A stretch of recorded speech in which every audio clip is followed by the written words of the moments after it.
Viewers, इंशाल्लाह हम ये जो लॉकडाउन है या ये जो हमारे तमाम तर तालीमी इदारे वगैरह जो बंद हो गए हैं कोरोना वायरस की वजह से, इसके लिए हमने करा क्या है कि एक क्रैश कोर्स को इंट्रोड्यूस कराया है। इस क्रैश कोर्स में ऑलमोस्ट फर्स्ट ईयर और इंटर दोनों का कोर्स हम मुकम्मल करेंगे, जो कि फर्स्ट ईयर के 8 चैप्टर और इंटर के जो 11 चैप्टर हैं according to the Sindh board.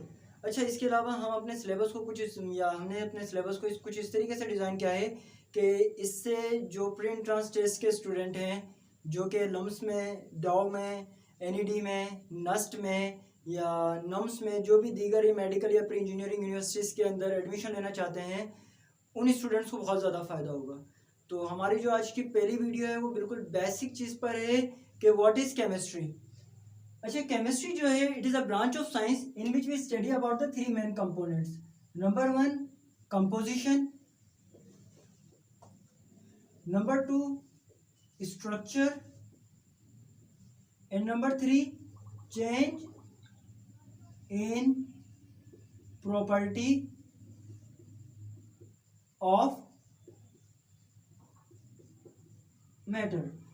Chemistry, it is a branch of science in which we study about the composition, structure and change in property of matter. ठीक है, composition means क्या होता है? To combine. अगर दो चीज़ें आपस में मिल रही हैं और उनके दरमियान में कोई केमिकल रिएक्शन हो रहा है तो इसे हम क्या कहते हैं? कंपोजिशन। स्ट्रक्चर से मुराद क्या हो जाएगी कि how atoms look like, how many shells and सब शेल्स इन इट। आपके पास जब ये आपस में मिल रहे हैं तो किस किस्म का स्ट्रक्चर बना रहा है, ये सारी की सारी चीज़ें किस में आ जाती हैं? आपके पास स्ट्रक्चर में। और third one in change in property.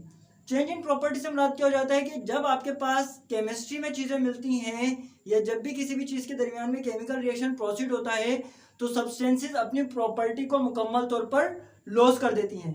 For suppose आपके पास यहाँ पर हाइड्रोजन जो है वो रिएक्ट कर रहा है किससे? ऑक्सीजन से, और क्या बना रहा है? H2O बना रहा है। यहाँ पर अगर हम बात करते हैं हाइड्रोजन की तो ये क्या है? गैस है। ऑक्सीजन की बात करते हैं तो ये भी क्या है? गैस। हाइड्रोजन की प्रॉपर्टी क्या होती है? जलना।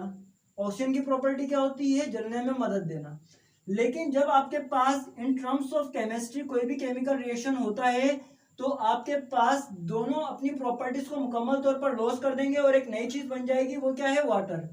हाइड्रोजन और ऑक्सीजन क्या है? गैस, जबकि वाटर क्या है? लिक्विड। अब वाटर के लिक्विड होने की वजह क्या है कि हाइड्रोजन और ऑक्सीजन ने केमिकली रिएक्शन करके या अपने इलेक्ट्रॉन को शेयर करके वाटर बनाया है, और वाटर लिक्विड है और इसकी प्रॉपर्टी हाइड्रोजन और ऑक्सीजन से बिल्कुल ही डिफरेंट है। हाइड्रोजन जल रहा है, ऑक्सीजन जलने में मदद दे रहा है, जबकि वाटर क्या काम कर रहा है? जलती हुई चीजों को बुझा रहा है और दूसरा लाइफ प्रोड्यूस कर रहा है। अच्छा, इसके अलावा जो तीसरी मेन चीज है हमारे पास समझने के लिए बहुत ज्यादा इंपॉर्टेंट है, वो क्या है? मैटर। मैटर, अच्छा आप सबको पता होगा कि क्या होता है।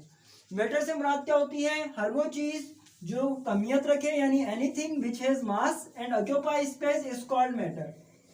मैटर की आपके पास 3 मेन टाइप्स होती हैं, सॉलिड, लिक्विड और गैस। लेकिन एक और नई टाइप है, या इसके अलावा भी मजीद हैं तकरीबन, लेकिन हमारे पास जो सिलेबस का हिस्सा है वो क्या है? Solid, liquid, gas. और जो चौथी टाइप है वो क्या है? प्लाज्मा। प्लाज्मा को हम थोड़ा बहुत डिस्कस कर लेते हैं। जो हाईली एक्साइटेड स्टेट्स होती है मैटर की, उसे हम क्या कहते हैं? प्लाज्मा। तो सबसे मेन चीज क्या है बेटा यहाँ पर? Matter. What is matter? Having mass and occupied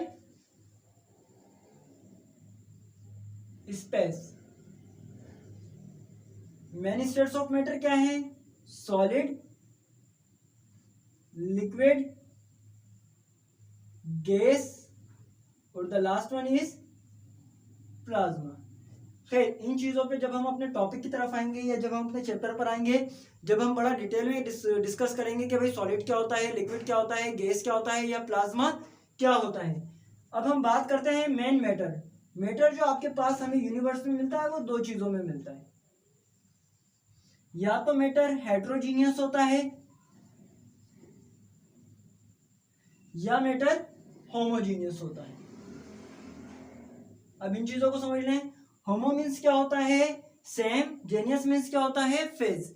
यानी अगर मैटर एक जैसी फेज का मिल रहा है, जैसे कि पानी है, शुगर को वाटर में डिसॉल्व करते हैं तो आपके पास शुगर कंप्लीटली तौर पर डिसॉल्व हो जाती है वाटर में, तो जब आपके पास दो सब्सटेंस आपस में मिले और वो मुकम्मल तौर पर मिक्स हो जाए तो ऐसे मैटर को हम क्या कहते हैं, होमोजीनियस। अगर दो सब्सटेंस हम आपस में मिलाएं और शेप सेम ना हो, मिसाल के तौर पर अगर हम सैंड को वाटर में डिसॉल्व कर लें, अगर हम सैंड को वाटर में डिसॉल्व कर लेते हैं तो होता क्या है कि आपके पास सैंड और वाटर के पार्टिकल्स अलग अलग नजर आते हैं। मिसाल के तौर पर ये ब्लैक लाइन आपके पास क्या है, वाटर, और ये जो ब्लू डॉटेड नजर आ रहे हैं, this are the sand particles into the water. तो हेट्रोजीनियस मिक्सचर हो गया, यानी डिफरेंट फेजेस बन रही हैं। ठीक है, हेट्रोजीनियस में क्या होता है बेटा, आपके पास सस्पेंशन बनता है, बल्कि होमोजीनियस में आपके पास क्या बनता है, सॉल्यूशन बनता है। अब होमोजीनियस जो है ये भी हमारे पास आप दो चीजों पर होता है। होमोजीनियस मिक्सचर में या तो आपके पास क्या बनता है, कंपाउंड, या तो आपके पास क्या बनता है बेटा, कंपाउंड, या आपके पास क्या बनता है, एलिमेंट्स। हेट्रोजीनियस में कौन सी दो चीजें बनती हैं, या तो क्या बनता है, कंपाउंड, या क्या बनता है, एलिमेंट्स। ठीक है, नाउ होमोजीनियस मिक्सचर की क्लासिफिकेशन कितनी हो गई है, दो, कंपाउंड और एलिमेंट्स। कंपाउंड की बात करते हैं तो आपने सुना होगा कंपाउंड दो किस्म के होते हैं, या तो कंपाउंड कैसा होता है, आयोनिक, या कंपाउंड आपको कौन सा मिलेगा बेटा, कोवेलेंट। कंपाउंड कितनी किस्म का होता है, दो किस्म का होता है, या तो कंपाउंड क्या होता है, आयोनिक, या कंपाउंड कौन सा होता है, कोवेलेंट। आयोनिक कंपाउंड्स आपके पास दो किस्म के आयन से मिलता है, क्योंकि आयोनिक कंपाउंड हमें पता चल रहा है आयन से हो रहा है, और आयोनिक कंपाउंड आयोनिक बॉन्ड के थ्रू बनता है, जिसमें कंप्लीटली तौर पर ट्रांसफॉर्मेशन ऑफ इलेक्ट्रॉन्स होती है एक एटम से दूसरे एटम के अंदर। नाउ आयोनिक कंपाउंड दो हिस्सों पर होता है, एक होता है पॉजिटिव आयन, पहला कौन सा होता है, पॉजिटिव आयन, और दूसरा कौन सा होता है, नेगेटिव आयन। दूसरा कौन सा होता है, नेगेटिव आयंस। इलेक्ट्रॉन डोनर जो होता है बेटा वो हमेशा क्या होता है, पॉजिटिव आयंस, और जो इलेक्ट्रॉन एक्सेप्टर होता है वो क्या होता है, हमेशा नेगेटिव आयंस। ठीक है, कोवेलेंट कंपाउंड जो होता है वो अमूमन हमें मिलता है म्यूचुअल शेयरिंग से। किससे मिलता है, म्यूचुअल शेयरिंग से। म्यूचुअल शेयरिंग से बात क्या होता है कि दोनों एटम्स बॉन्डिंग में पार्टिसिपेशन करते हैं, एक की स्लाइटली इलेक्ट्रोनेगेटिविटी कम होती है इसीलिए उस पर पार्शियली पॉजिटिव चार्ज आता है, एक की इलेक्ट्रोनेगेटिविटी स्लाइटली ज्यादा होती है जिस पे आपके पास क्या आता है, पार्शियली नेगेटिव चार्ज आता है। दो चीजों को ध्यान में रखना है, आयोनिक कंपाउंड्स मेटल्स और नॉन मेटल्स के दरमियान में बनता है, जबकि कोवेलेंट कंपाउंड हमेशा नॉन मेटल्स के दरमियान में बनता है। अब हम यहाँ पर बात करेंगे किसकी, एलिमेंट्स की। यहाँ पर जो हम बात करेंगे वो किसकी होगी, एलिमेंट्स की। एलिमेंट्स क्या होती है, pure substances which can not decompose further. ऐसी चीजें जो मजीद ना टूट सके उसे हम क्या कहते हैं, एलिमेंट्स कहते हैं। ऐसी चीजें जो मजीद ना टूट सके उसे हम क्या कहेंगे, एलिमेंट्स कहेंगे। एलिमेंट्स के पर्टिकुलर एटम्स होते हैं। अब अगर हम बात करते हैं हाइड्रोजन की, तो हाइड्रोजन का एटम कुछ इस तरीके से बनता है। अगर आप ब्लू में बीच के अंदर देखेंगे तो ये इसका न्यूक्लियस हो गया और इसके अंदर एक इलेक्ट्रॉन हो गया। हाइड्रोजन का एटॉमिक नंबर 1 होता है तो इसके अंदर एक इलेक्ट्रॉन हो गया और एक ही न्यूक्लियस के अंदर प्रोटॉन है। एटम आपके पास दो चीजों पर डिपेंड करता है। पहली चीज क्या होती है, न्यूक्लियस, और दूसरी चीज क्या होती है, इलेक्ट्रॉन्स। ठीक है, एक बात बेटे आप लोगों ने और याद रखनी है, इलेक्ट्रॉन जब रिवॉल्व करता है अराउंड द न्यूक्लियस तो एक सर्कुलर पाथ बनाता है जिसे हम शेल्स कहते हैं। अगर इलेक्ट्रॉन होगा तो शेल की एग्जिस्टेंस है, अगर किसी एटम में से या किसी भी वैलेंस शेल से इलेक्ट्रॉन निकल जाता है तो शेल की एग्जिस्टेंस खत्म हो जाती है। क्यों, क्योंकि whenever electron revolve around the nucleus so it will form a circular path through a electronic cloud, we called it shell. Electron होगा तो शेल बनता है, अगर इलेक्ट्रॉन नहीं होगा तो शेल नहीं बनता है। तो आपके पास एलिमेंट कितने किस चीज से बनता है, एटम से, और एटम कितने हिस्सों पर मुश्तमिल है, दो हिस्सों पर। पहली चीज क्या है, इलेक्ट्रॉन। समझ में आ गई, इलेक्ट्रॉन का नेगेटिव चार्ज होता है और वो न्यूक्लियस से बाहर होता है और अराउंड द न्यूक्लियस मूव करता है। अब हर एक न्यूक्लियस के बाद जो शेल आता है जिसपे इलेक्ट्रॉन रिवॉल्व करता है या जब इलेक्ट्रॉन बनने से जो शेल्स बनता है, इनकी अपनी एक पर्टिकुलर एनर्जी होती है जो कि हम फर्दर चैप्टर नंबर 3 में डिस्कस करेंगे ना। अगर हम बात करते हैं न्यूक्लियस की, so the nucleus is divided into the two main things. Number 1 proton and number 2 neutron. अच्छा, इससे एक और बात आप लोगों को शायद पता चल गई होगी, प्रोटॉन और न्यूट्रॉन क्या होते हैं, फिक्स होते हैं। प्रोटॉन और न्यूट्रॉन क्या होते हैं, अपनी जगह पर लोकलाइज होते हैं, जबकि इलेक्ट्रॉन क्या करता है, अपना मुस्तकिल मूव करता रहता है और एक इलेक्ट्रॉन से दूसरे में, दूसरे से तीसरे में, तीसरे से चौथे में पर्टिकुलर वे में जंप करता रहता है। अच्छा, उम्मीद करता हूं कि आप लोगों को ये ऑलमोस्ट सारी चीजें समझ में आ गई होंगी, लेकिन आपकी याद दहानी के लिए एक दफा और हम इस चीजों को बिल्कुल समराइज वे के अंदर कन्वर्ट या पढ़ लेते हैं। Matter, anything which has mass and occupied space is called matter. We have the four main types of matter: solid, liquid, gas and plasma. हमारे सिलेबस के मुताबिक कौन कौन सी मेन टाइप्स हैं, सॉलिड, लिक्विड और गैस। ठीक है, प्लाज्मा को भी हम थोड़ा सा ग्रेजुअली तौर पर डिस्कस करेंगे। मैटर आपके पास जो यूनिवर्सली मिलता है, दो चीजों पर मिलता है, हेट्रोजीनियस, होमोजीनियस। हेट्रोजीनियस में क्या होता है, सेम फेज। होमोजीनियस में क्या होता है, डिफरेंट फेज। अच्छा, एक और बात बताता चलूं, इस लेक्चर को आप थोड़ा सा लाइट नहीं लीजिएगा, बेसिक समझ के। फर्स्ट ईयर के ऑलमोस्ट बहुत सारे चैप्टर का बेसिक कॉन्सेप्ट इसी लेक्चर से मिलेगा। जैसे कि आपके पास हमने जो इनिशियल वे में पूछा कि introduction of chemistry chapter number 1 से आ जाता है, और चैप्टर नंबर 1 में एनालिटिकल केमिस्ट्री की भी बहुत सारी चीजें मौजूद हैं।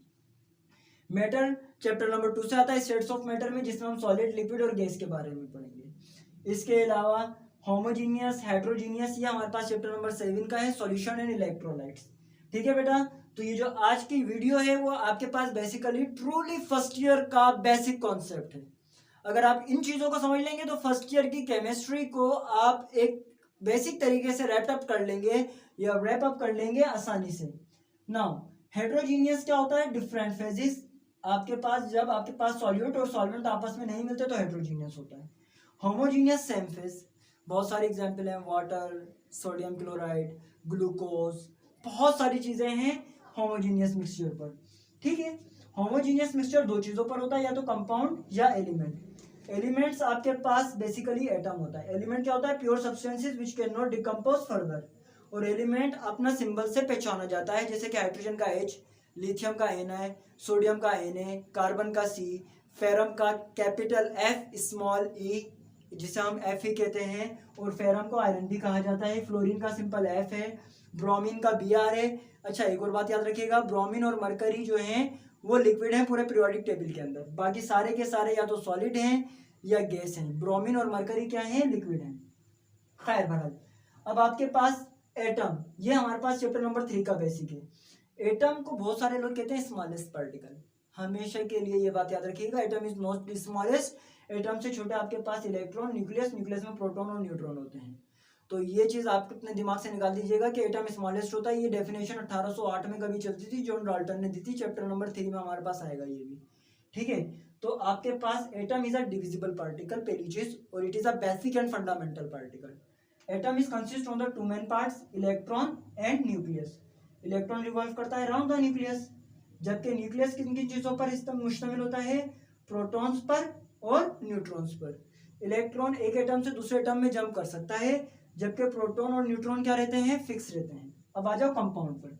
कंपाउंड दो किस्म के होते हैं, या तो आयनिक कंपाउंड होता है जो कि पॉजिटिव आयंस और नेगेटिव आयंस से बनता है। Positive ions electron donors, metals, negative ions electron acceptors, non metals.